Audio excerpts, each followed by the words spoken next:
Ahlan wa sahlan wa marhaban mpenzi mtazamaji, assalamu alaikum wa rahmatullahi wa barakatuh.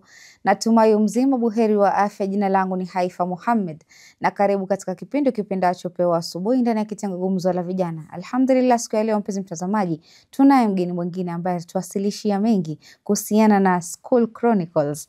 Tuone shuleni watu wao wanapitia nini, na ni mwalimu pia, na inshallah si mwingine ni Ramadhan Shisia ambaye siku ya leo atatuelezea kuhusiana na behavior management in school. Tunajua katika shule tabia huja tofauti tofauti, kila mwanafunzi ana tabia yake. Tutataka kujua behavior hizi wao wana manage vipi, kwa sababu ukijua kwamba watoto hawapo na wazazi nyumbani, bali watoto wapo na walimu shuleni, na tunavyojua ni mengi ambayo huwa yanatokea pale shuleni, na inshallah tukielekea kwake kunradhi tutaweza kufahamu mengi na mengi zaidi. Assalamu alaikum wa rahmatullahi wa barakatuh. Wa alaikum salam wa rahmatullahi ta'ala wa barakatuh. Karibu sana. Nashukuru sana Sister Haifa. Naam. Kwanza kabisa ningependa kuchukua fursa hii kukushukuru kwa mwaliko huu ili niweze kuongelea mawili matatu. Naam. Pia ningependa kuchukua fursa hii kumshukuru Allah Azza wa Jalla ambaye ametuwezesha tukaweza kuiona siku kama hii. Alhamdulillah. Bali si katika ujanja wetu, Kweli, bali ni katika taufik kabisa, na kudura Allah Subhanahu wa Ta'ala. Naam. Kwa hivyo leo inshallah tutaongelea hili maudhu au swali ambao ni maudhu ambao ni muhimu sana kuliongelea. Na tunaongelea kuhusu tabia. Na swali ambalo tutakuwa tukiliongelea ni kwamba, je, ni vipi tunaweza kuwa na tabia nzuri ima shuleni au manyumbani mwetu. Kwanza kabisa, kabla sijaanza mada yangu au sijaanza kuongelea kuhusu hii mada, ni kwamba tuangalie, je, katika Uislamu inasemaje kuhusu hili hii mada. Na pia Qur'ani inaongeleaje kuhusu hili mada la wazazi kuangalia tabia za wanao. Na pia katika hadithi za masumini wanasemaje kuhusu tabia njema ya ni wazazi kuwalinda au kuangalia tabia za watoto wao. Katika hadithi ambao ni ya hadithi ya imamu wetu Imamu Ali alayhi salam, anasema kwamba ma nahala waladun walidahu nahlatan afdala min adabin hasan. Imamu Ali anasema mzazi ampi mwanawe zawadi bora zaidi kuliko adabu njema. Kuliko adabu njema. Ndio. Kwa hivyo Imamu Ali anatusisitiza kwamba adabu njema inaanzia nyumbani. Wazazi, ni jukumu la wazazi kutilia maanani kuona kwamba watoto wameleleka katika maadili mema na maadili nzuri. Ndio. Kwa hivyo chuo cha kwanza cha huyu mtoto au mwanafunzi ni inaanzia nyumbani, sio shuleni. Shuleni tu ni hile kupiga msasa, kuongezea tu. Lakini tabia njema inaanzia wapi? Nyumbani. Kwa hivyo Imamu Ali anasema zawadi nzuri ambayo mzazi anaweza mpa mwanawe ni nini? Tabia njema. Sio mambo ya kidunia, lakini tabia njema ndo zawadi kuu au zawadi nzuri mzazi anaweza pea watoto wake. Kwa hivyo ikiwa mtoto atakuwa ameleleka katika malezi mazuri nyumbani, wazazi wamemlea kimaadili nzuri, wamehakikisha kwamba huyu mtoto amekuwa na tabia nzuri, basi huyu mtoto akienda shuleni ile tabia anakuwa ni yenye kuibeba ile tabia shuleni. Tabia njema. Lakini ikiwa wazazi watakuwa wamezembea katika kufundisha watoto wao maadili mema, basi unakuta mtoto kama huyu ile tabia ataipeleka moja kwa moja shuleni.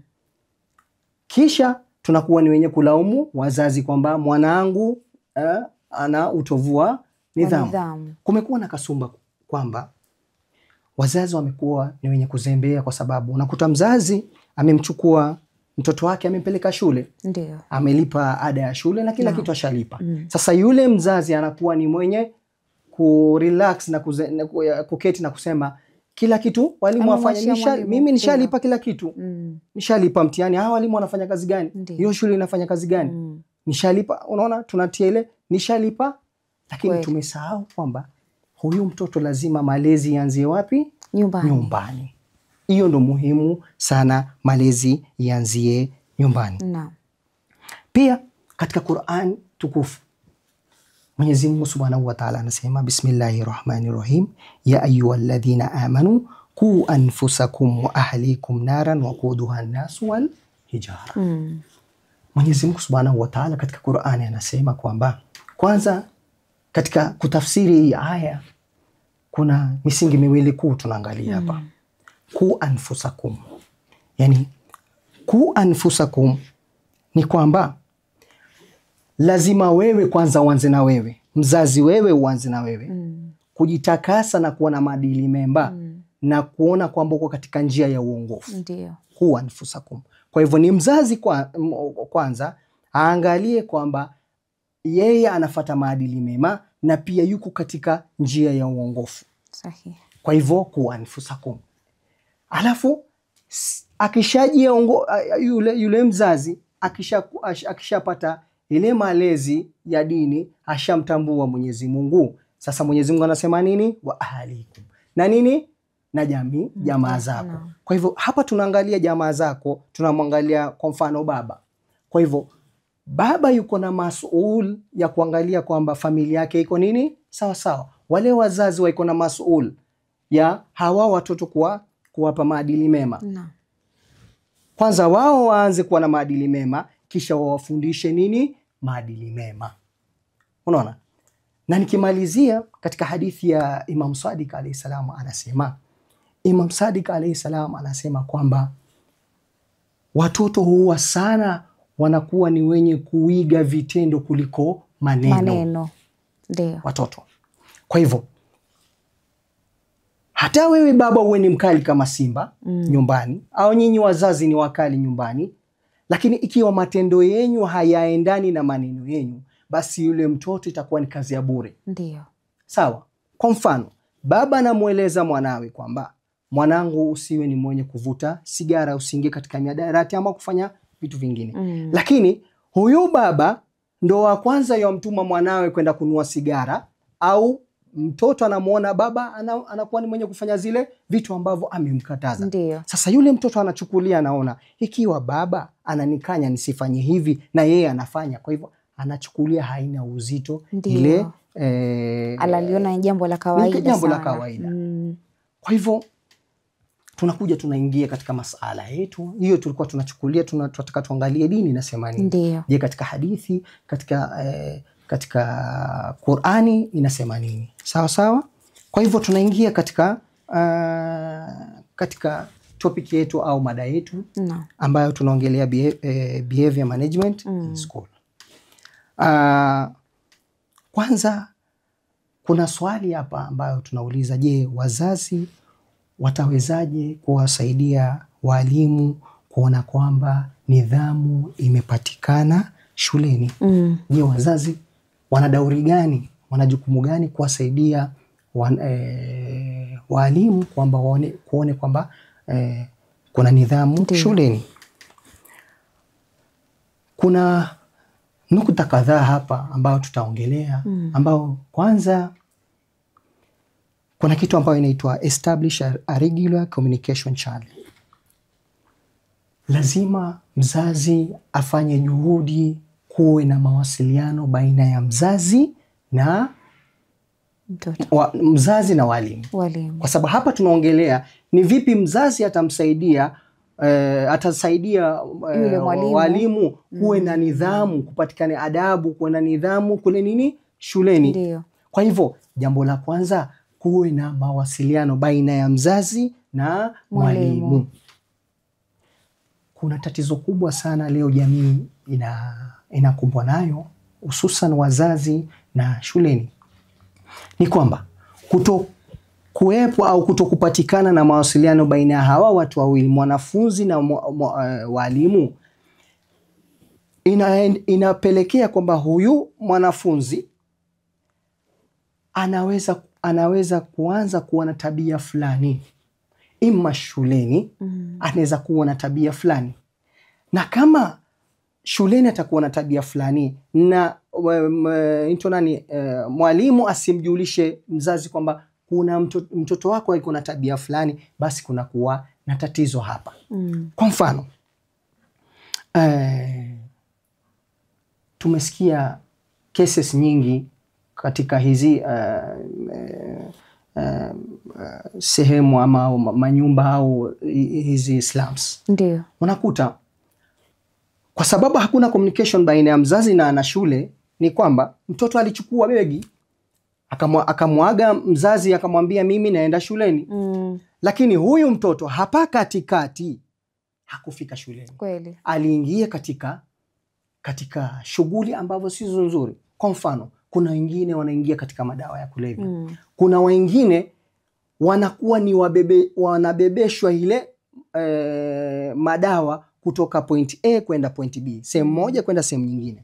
Wanakuwa ni wenye kubeba, yani wanatumwa nichukulie hizi peleka sehemu nyingine. Ndio. Sasa mzazi anadhani mtoto ameenda shule, lakini na pia kule shuleni mwalimu anadhani mtoto leo hajafika, labda ni mgonjwa. Hamna mawasiliano baina ya hawa watu wawili. Kwa hivyo mawasiliano ni muhimu sana kati ya mzazi na nani na mwalimu, ili kuangalia tabia ya huyu mwanafunzi. Maana inakuwa rahisi pia kuweka ile monitoring ya yule mwanafunzi, kwa sababu huyu mwalimu akifika, labda mzazi akipiga, je, huyu mtoto amefika shuleni, inakuwa rahisi huyu kwenda kuangalia kama amefika. Kama hajafika, anajua mimi nitadili vipi huku nyumbani, kwa sababu atabidi amemsubiria. Alafu akimuuliza kwa wapi mtoto, wajua kuna watoto kuna ile tabia kwamba mimi nadanganya. Kuna ule mzazi mwenye afuatilii, na asipofuatilia mwisho wa siku ule mtoto akija akidanganya, sawa basi kama ushatoka shule. Kweli kabisa. Kwa hivyo unaona, kwa hivyo ni muhimu sana ikiwa ili tuweze kusaidiana, wazazi waweze kusaidia walimu, basi kuwe na communication, mawasiliano baina ya hawa watu wawili. Hapa tutaweza kuboresha tabia nzuri wapi? Shuleni. Jambo lingine, lazima mzazi na mwalimu watafute mbinu mbadala wa kuona vipi wanaweza kusaidia, waone nidhamu inapatikana shuleni. Sio shuleni tu, pia hata majumbani. Kwa mfano, ndatoa mfano katika huu mfumo wa sasa ambao umekuja wa CBC. Huu mfumo wa CBC ni mfumo mzuri. Kwa sababu gani? Leo mwanafunzi akitoka shuleni, akifika nyumbani, huwa amepewa kijitabu kinaitwa diary. Yani kule shuleni alipewa kazi. Sasa ile assignment akikuja nayo nyumbani, kuna sehemu mzazi lazima atie sahihi. Na ni kwa sababu gani? Faida yake ni gani? Mtoto amekuja na diary, cha kufanya nini mzazi anaangalia, kumbe mwanangu alifika shuleni na amepewa homework, na ameangalia, amemonitor kwamba huyu mtoto wangu amefanya hii mtihani, amepewa hii assignment. Kwa hivyo wacha nimetia sahihi kwamba kuonyesha kwamba nimeona kwamba nimehakikisha kwamba mwanangu amefanya ile kazi aliyopewa shuleni. Sasa tuchukulie scenario kama hakungekuwa na hii diary. Huyu mtoto ametoka, alienda shughuli zake, amerudi nyumbani. Je, tuko na dhibitisho gani kwamba huyu mtoto alikuwa shuleni? Kwanza, hakukuwa na mawasiliano baina hawa watu wawili. Pili, hakuna dhibitisho ya kuonyesha kwamba huyu mtoto amekuwa shuleni, mwalimu ametia sahihi, imebaki sahihi ya nani? Ya mzazi. Kwa hivyo hii diary inasaidia kwamba, na pia inamweka mzazi on toes, kumonitor mtoto wake kwamba ni vipi anaendelea na masomo. Lakini malasafu shadidi, kwa masikitiko makubwa, unakuta wazazi wengine licha wanaletewa ile diary na watoto wao, lakini wanapuuza. Ima wako mbioni na mambo ya kidunia, mambo ya kutafuta maisha. Sasa hawana muda na kuangalia maendeleo ya huyu mwanafunzi, ya huyu mtoto wake. Sasa siku ya kwanza mtoto amekuja na diary, baba hakusaini au mama hakusaini, amerudi shuleni bila kusaini. Sasa ikajirudia hivyo kwa wiki moja. Sasa siku moja kukatokea na utovu wa nidhamu. Mwalimu akiangalia anaona baba yako au mzazi hajatia sahihi katika diary book yako. Kwa nini? Kwa hivyo mtoto sasa hapa atabuni mbinu vipi atafanya. Ndio unakuta sasa siku hizi unakuta kwa sababu mzazi atilii maanani, mtoto anakuwa ni mwenye kujitilia sahihi. Kwa hivyo mtoto yeye hajali, yeye anajua kumetokea na lolote, ameenda shuleni, mzazi hata mimi atatia nini sahihi. Kwa hivyo yeye anakuja anatia sahihi basi. Lakini huyu mzazi hajui maendeleo ya huyu mtoto. Je, hii assignment anafanya au hawafanyi? Kwa hivyo hii diary au hii mfumo wa CBC kidogo naona imeleta kidogo mwamko, unafuu katika kuleta adabu nzuri. Weza pia kuangalia behavior ya yule mtoto anaenda vipi. Mashaallah. Kirudi katika awamu ya pili itakuwa sahihi tukimalizia pale katika awamu ya pili, kwa sababu inshallah nadhani na mimi tuko na mengi ya kuweza kuongea. Acha tuchukue mapumziko, tukirudi tuendelee zaidi.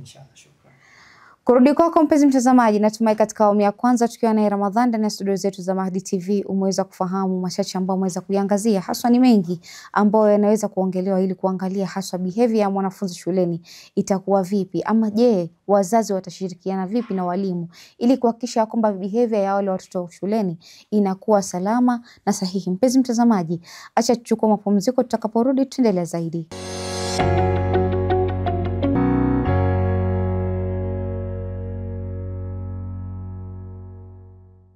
Assalamu alaikum warahmatullahi wabarakatuh. Karibu tena mpenzi mtazamaji katika awamu ya pili ya kipindi Achopewa Asubuhi ndani ya kitengo Gumzo la Vijana. Na kama unavyoona ni discussion nzuri ambayo inaendelea baina yetu sisi wote ambao tunafaa kujua na kufahamu jinsi tunaweza kuchangia katika kuhakikisha kwamba tabia za wanafunzi shuleni zinakuwa salama na sahihi. Tukiangalia kwamba mzazi pia una mchango mkubwa katika kuimplement ile tabia ya mtoto iwe salama. Usimwachie tu mwalimu mzigo ukasema kwamba mimi nimempeleka mtoto shule na sina haja ya kumfuatilia. Ndio kesho yakitukia maneno tunaanza kulaumu mwalimu, bali hatukuangalia pia sisi kama wazazi tumechangia mchango gani upande wa wale wanafunzi kuhakikisha kwamba tabia zao zinakuwa sahihi. Na inshallah tukirudi kwake Ramadhan tutaweza kufahamu mengi na mengi zaidi ambayo ameweza kutuandalia. Naam, karibu tena Ramadhan. Shukrani sana Sister Haifa kwa mara ya pili. Tukiendelea, kulikuwa na swali ya pili ambalo ilikuwa inaongelea kuhusu what strategies are used in schools to ensure that discipline is implemented. Je, ni mbinu gani ambayo inatumika shuleni kuona kwamba adabu na nidhamu inapatikana katika shule? Ni mbinu gani? Kwanza kabisa hapa tukileta kwanza lazima tukuje na swali. Je, hili shule iwe kuwa na nidhamu?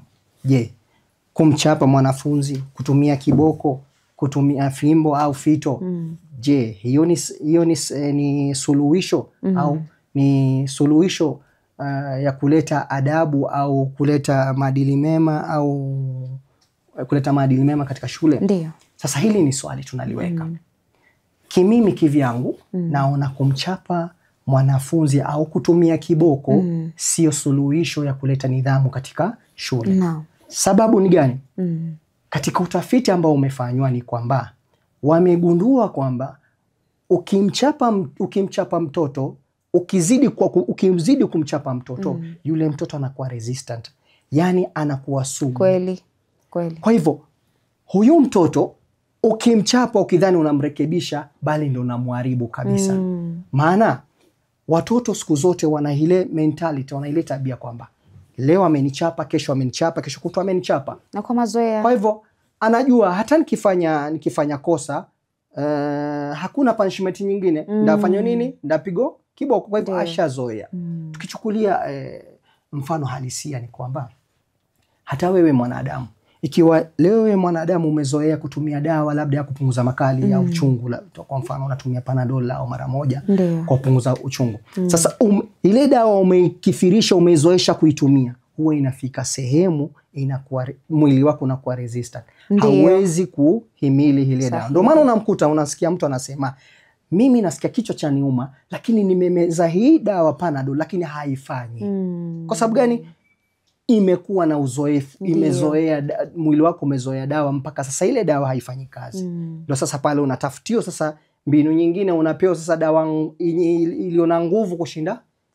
Kwa hivyo tunaangalia hapa, je, kuchapa ni suluhisho? La, mimi naona sio suluhisho ya kuleta adabu njema katika shule. Je, kama sio suluhisho, je, kuna mbinu gani tunaweza tumia? Hizi ndo mbinu ambazo kivyangu mimi naonelea ikiwa shule wanaweza tumia mbinu kama hizi, basi zitakuwa ni zenye kuboresha nidhamu kwa shule. Jambo la kwanza, establish clear rules and expectation. Lazima shule ikuje na mikakati ya kuweka sheria. Ndio. Mikakati ya kuweka nini? Sheria shuleni. Na ndakupa mfano hai ambao kimimi.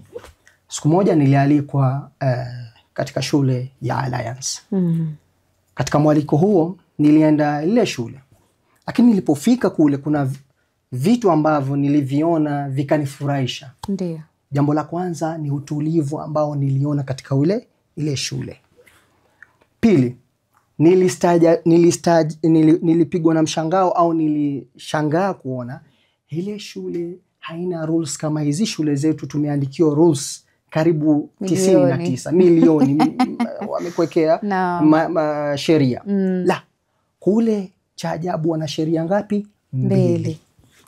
Sheria ya kwanza ni kwamba use common sense, tumia akili. Hiyo ni sheria ya kwanza. Sheria pili inasema nini? If common sense is not common to you, refer to room number 1. Room number 1, nani anayepatikana katika room number 1? Ni mwalimu mkuu. Sasa hii inamaanisha nini? Ni kwamba Alliance siku zote ikiwa wanakuwa na admission, watoto wanaingia wapya, kabla wajaingia klasini, kama vile shule zetu tunavyofanya kwamba watoto washalipwa, wamekuwa admitted, basi tuingie klasini, basi uko form 1 form 2 tuendelee na masomo. La, kule kuna kitu inaitwa watoto wote huwa wanaiko katika room moja, katika holi, wanafanyia kitu inaitwa orientation.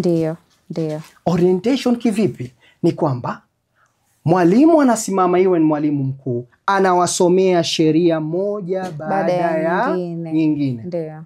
Shuleni usipige kelele, usiwe ni mwenye, usitembee bila kutaki in. Sheria zote unaele zote. Ukitaka kuandika, andika chini. Ndio. Kisha wana finalize na kukwambia hizi sheria zote tumekueleza karibu 100 ziko katika vipengele 2.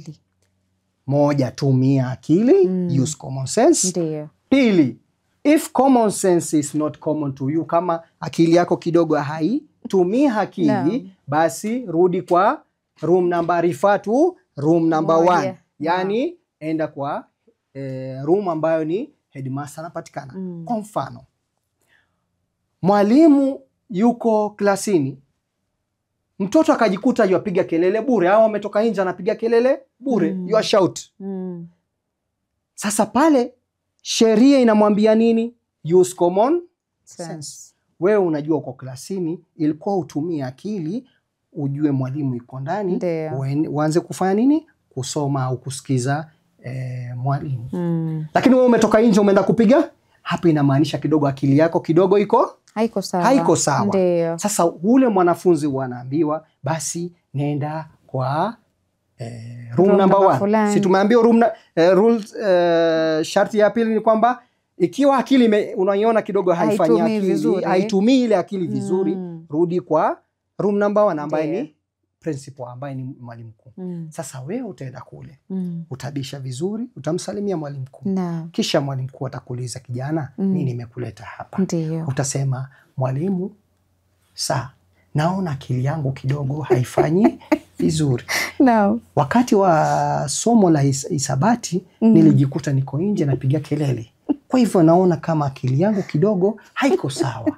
Kwa hivyo atakwambia vizuri, barabara, karibu sana. Kwa hivyo, je, tukirudia yale masharti utarudia hii makosa? La hasha, sitarudia nini? Makosa. Hii makosa. Kwa hivyo ataanza moja baada ya moja akikurudia ile masharti. Akwambie umeshika? Nimeshika. Bado hujashika? Nikurudie tena? Nikurudie mpaka usikie umefanya nini? Umeridhika. Sasa unaenda. Lakini ukirudishwa pale kwa room number 1 zaidi ya mara 3, basi pale mwalimu mkuu atakupima, ataona huyu akili yake haifai kuwa hapa, imekata kabisa.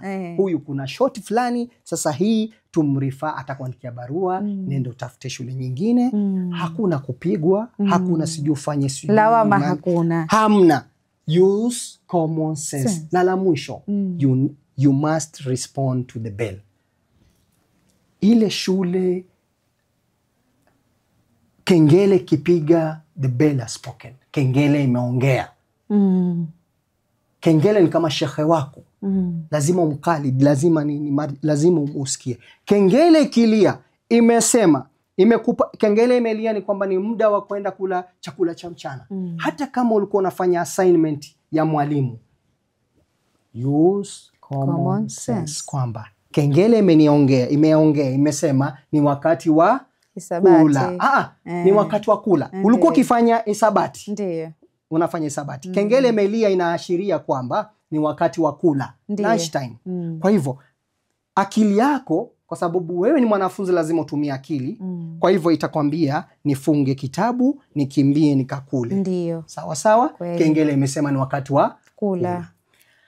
Mwalimu wa English au lugha ya Kiingereza ameingia. Akiingia, wewe akili, common sense inakwambia toa kitabu, funga. Kengele ilipiga ukajua saini katika timetable ni wakati wa English. Ndiyo. Kwa hivyo utatoa kitabu cha lugha la Ingilizia kabla mwalimu hajaingia. Common sense inakueleza hivyo. Kwa hivyo utafungua. Lakini shule zingine mwalimu ameingia, hata wanafunzi hawajafika, au mwalimu yasomesha, kuna watoto wanazunguka, they don't respond to the bell. Sasa ikiwa shule zitafuata mfumo kama hii, shule ziweke mfumo kama hii, watoto wakiingia wafanyie orientation, waelezewe, kisha hizi sheria ziweke kwa vitu viwili, vipengele viwili. Use common sense. Kama common sense haiko common kwako, rudi katika room number 1 ukumbushwe. Kwa sababu hizi masheria tumeka karibu 1,100,000 zimeandikwa. Mtoto si malaika. Hana sahau.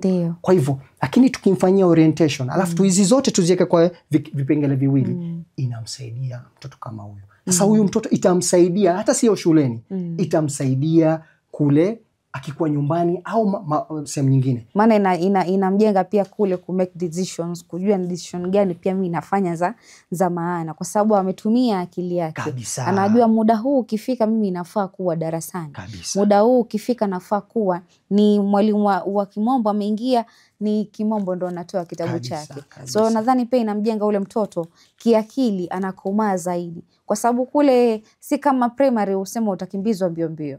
Imefikia ni muda umekaa darasani, ni wewe umekaa darasani, hiyo unafanya kitu ambacho unajua hii kweli hii ni sensible kitu ambacho ninachofanya. Sikimbizwi na mwalimu, kwa sababu hakuna mwalimu atamkimbiza mtu kufikia hapo. Ndio. Kabisa. Kwa hivyo unaona kama shule zitachukua hii mfumo, basi itakuwa ni yenye kusaidia kuleta nidhamu katika shule zetu. Kweli. Sawa sawa. Maana ukienda ile shule unaona kuna nidhamu. Student wako, yani they don't waste time. Kweli. Kengele imesema ni wakati wa hesabu, ni wakati wa hesabu. Ni wakati wa kulala, ni wakati wa... Ndio. Tofauti na hizi shule zetu. Kengele inasema ni wakati wa kula, mwingine yuko ni wakati wa darasa, mwingine wako kantini anapata labda kiamsha kinywa ama hakuna utaratibu. Ndio. La pili ni kwamba enforcing rules consistently, teachers and administrators should apply disciplinary action fairly and consistently. Hii inamaanisha nini? Shule lazima, ikiwa wanataka kuweka sheria katika shule, lazima ile sheria iwe na disciplinary action, adhabu. Ndio. Na hapa siongelei adhabu ya kuchapa. Ndio. Tumesema tunatafuta mbinu nyingine ya kuleta mbadala kushinda mbadala ya kuchapa. Kwa hivyo shule lazima, hata tukiangalia katika serikali, katika law ya serikali ya nchi inasema do not kill. When you kill, you'll be arrested na utapelekwa shimo la tewa, utapelekwa korokoroni. Kwa hivyo lazima kuwe na kitu ukifanya hili jambo lazima utakuwa na adhabu yake. Kwa hivyo lazima shule isiweke tu rules tu peke yake, masharti. Lazima kuwe na adhabu yake. Ndio. Sawa? Adhabu. Na hii adhabu isiwe tu ni adhabu, lazima iwe adhabu ambayo iko na uhaki ndani. Kweli. Sawa. Kweli. Ndatoa mfano kwa haraka. Shule nyingi unakuta watoto wawili wamefanya makosa. Ndio. Na katika masharti ya shule imesema ni kwamba mtoto akifanya kosa fulani anafaa kuadhibiwa na jambo fulani, aadhibiwe. Lakini kwa sababu hawa watoto wawili, mtoto A na B wamegombana. Wakishagombana hawa watoto wawili, mmoja ni wa mama mboga, mmoja ni wa CEO. Ndio. Sawa? Ndio. Sasa wewe kwa sababu unamwona wewe mwalimu, wote wamefanya kosa moja. Ndiyo. Lakini kwa sababu wewe mwalimu una upendeleo, huyu wa mama mboga unamchapa au unampa adhabu kali. Lakini huyu wa CEO kwa sababu unajua ana pesa, yuko vizuri na nini, basi unajua au anakupa kitu kidogo, basi unakuwa yeye haumpi adhabu. Sawa? Au unatumia maneno makali. Unamwambia huyu mtoto wa mama mboga, wewe piga kelele tu, wewe fanya tu vituko unayofanya. Utakuwa kama mamako, utauza mboga kama mamako. Kutojua pia inamwachia ule mtu ile hatari. Au unamwambia wewe unapiga kelele na huyo na huyo kijana, unapiga na huyo mwingine. Unajua kwa weko na magari, wewe uko na nini? So psychologically unamwathiri huyo mtoto. Unaona? Wamwathiri kutumia maneno ambayo sio nzuri. Yote nini? Ndio tunasema lazima shule ikikuja na masheria lazima kuwe na adhabu. Lakini hii adhabu pia isiwe na mapendeleo. Sawa. Mtoto amefanya makosa na ni mtoto wa headmaster, mwalimu mkuu. Eti kwa sababu ni wa mwalimu mkuu basi asiadhibiwe? La. Rules lazima kila mtu afuate. Wewe ni mtoto wa mwalimu mkuu, tutamuita mwalimu mkuu. Kama adhabu ilikuwa kurudishwa nyumbani, tutakurudisha nyumbani. Licha kuangalia wewe ni mtoto wa mwalimu mkuu. Kisha tutamwambia mwalimu mkuu, tumemwandikia njoo na mzazi wako. Sasa mwalimu mkuu atakuja naye, sio kama mwalimu mkuu, kama mzazi. Tumeelewana hapo? Kwa hivyo lazima hii sheria isiwe na mapendeleo. Ndio. Iwe inakata pande zote. Maana ingekuwa ni mapendeleo, hata yule mtoto mwenye nini wangekuwa wanavaa tofauti. Na ndio maana kwa kuwa kuna uniformity pale shuleni. Huyu avae uniform sawa na yule. Masomo ni yale. Hakuna mwenye anapendelewa. Naam.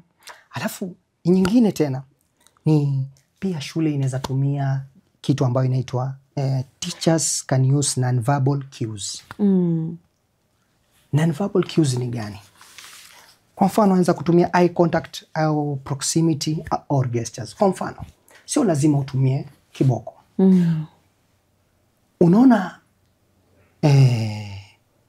kwa shule kuna yule mwalimu hapendi ujinga.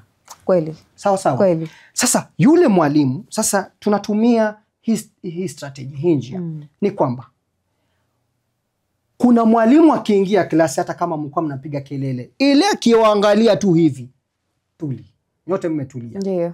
Sawa.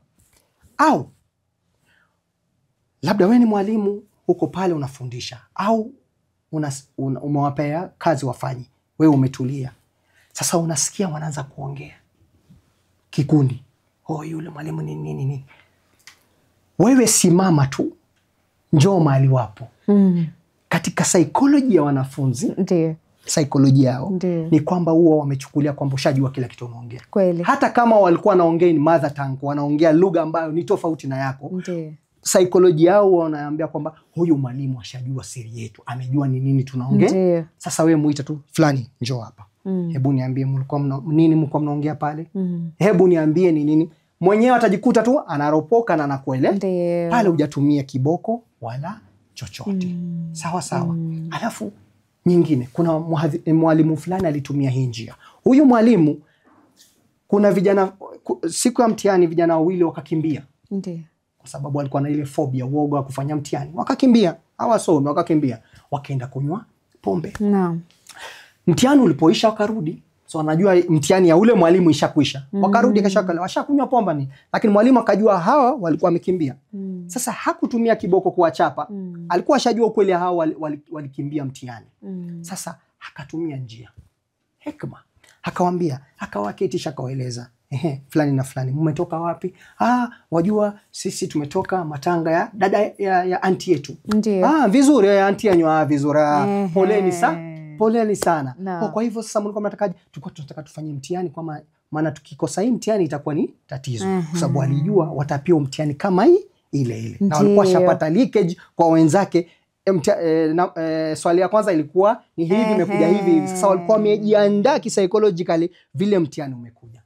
Sasa hekima ya mwalimu alitumia vipi? Aliwaita wao wanafunzi wao bila kwambia mtihani uko tayari. Kwa hivyo wewe keti kule na huyu keti kule.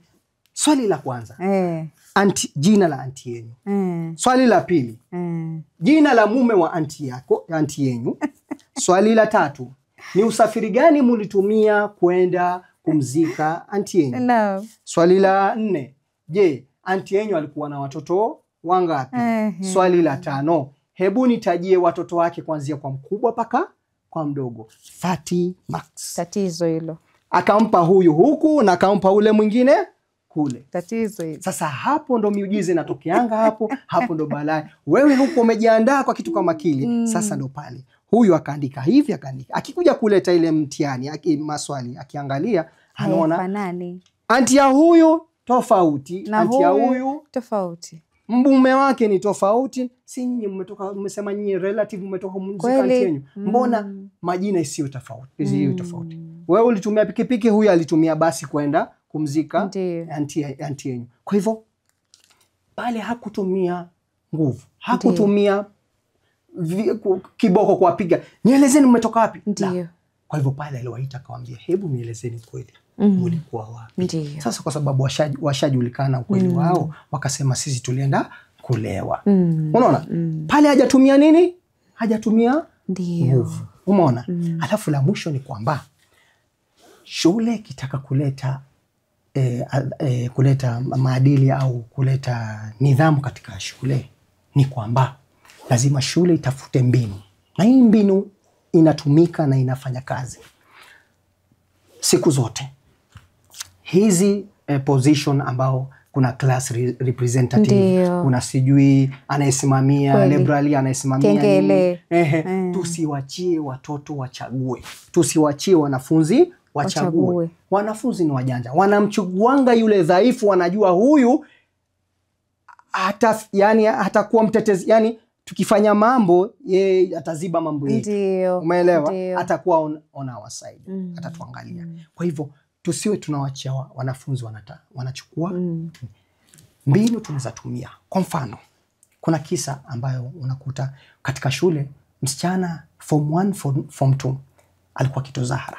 Huyu msichana alikuwa na utovu, hakuwa na nidhamu nzuri. Yani si kwa wazazi, si katika shuleni, mpaka walikuwa wamekata tamaa na huyu msichana. Haambiliki, hasikiki, yani hakuna lolote unaweza mwambia huyu msichana. Sasa ikafika mahali lile jopo la shuleni wakakaa wakasema tumfukuze huyu msichana. Maana analeta sura mbaya katika shule na pia atawaambukiza wenzake hii tabia mbaya. Sasa muhimu tumfukuze. Lakini kuna mwalimu mmoja mwenye hekima akasema, la, hebu tutumieni hii mbinu. Na ambapo na rai shule pia wakitumia hii mbinu itawasaidia sana. Ni kwamba huyu mwalimu alimuita huyu msichana.